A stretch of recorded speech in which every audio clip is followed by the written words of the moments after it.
Hey, happy Sunday to you.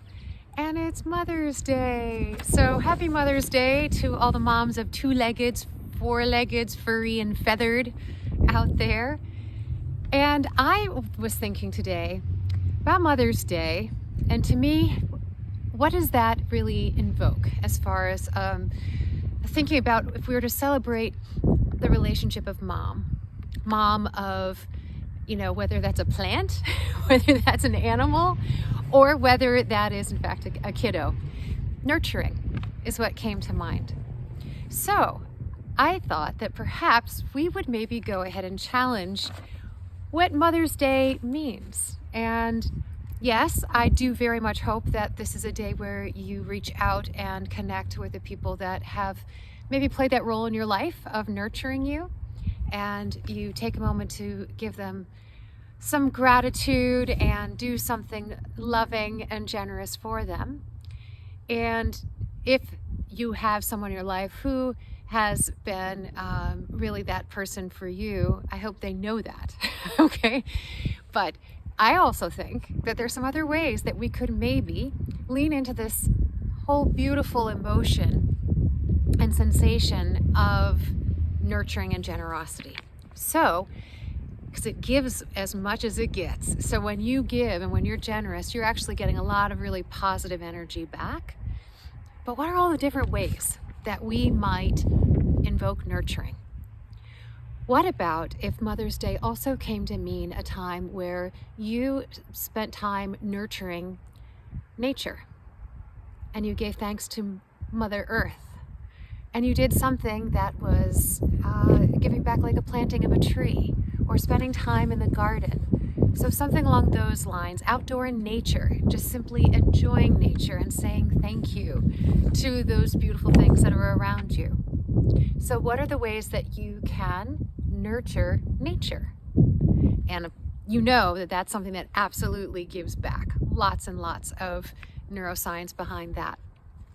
What about nurturing through really good for you, high quality food?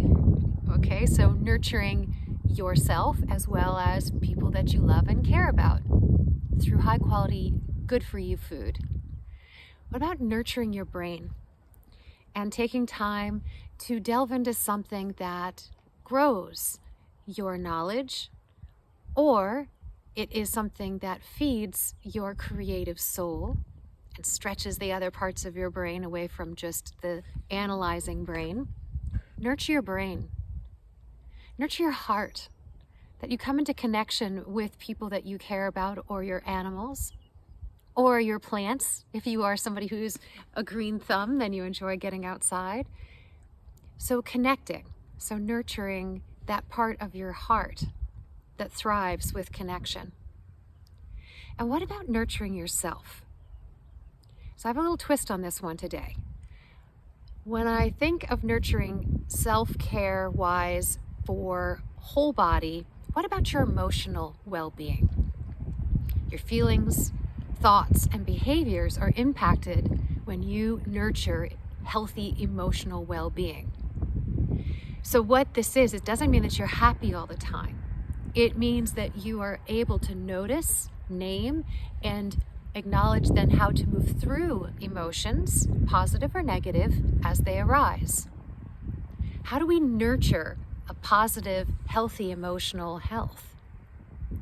We do that through being proactive and practicing preventative medicine, just like we do anything else. So what might that look like?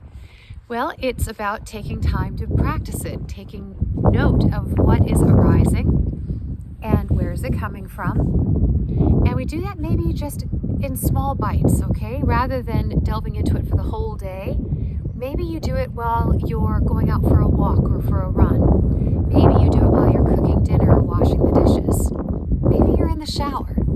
Maybe you're on your drive home. So you use it in small chunks, but connect it to something that you do on a regular basis.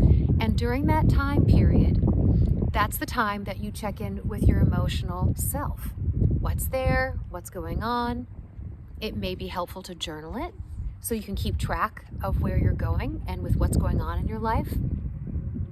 The intention of this is that when we are emotionally healthy and feeling more balanced, the American Psychological Association has shown that when we are emotionally balanced and healthy, we are more likely to reach for bigger goals and we are more optimistic about their outcome. And the CDC has demonstrated that when we are emotionally well, it fortifies our immune system and it also helps us to have a healthier lifestyle overall, because again, we are coming into a state of feeling more optimistic and aware about what it is that we can do for ourselves. So we feel a little more sense of autonomy and efficacy around how to feel good and to feel happier more frequently. Not happier all the time, happier more frequently because we're able to navigate through the tough stuff. So, what is it that's going to be nurturing? How are you going to show up on Mother's Day now and maybe in the future? What are the things that you might do and choose to celebrate on a day that's intended to give gratitude towards love and care? Put a little twist on it. With that, I wish you a terrific rest of your day, a really great week. And of course, it doesn't have to be Mother's Day for you to go ahead and take these things on, but perhaps today is the first day that you start to think about it and get curious and take on some of these nurturing attitudes for yourself and those that you care about in your life. With that, I really wish you a wonderful week. Namaste to you. We'll see you next time.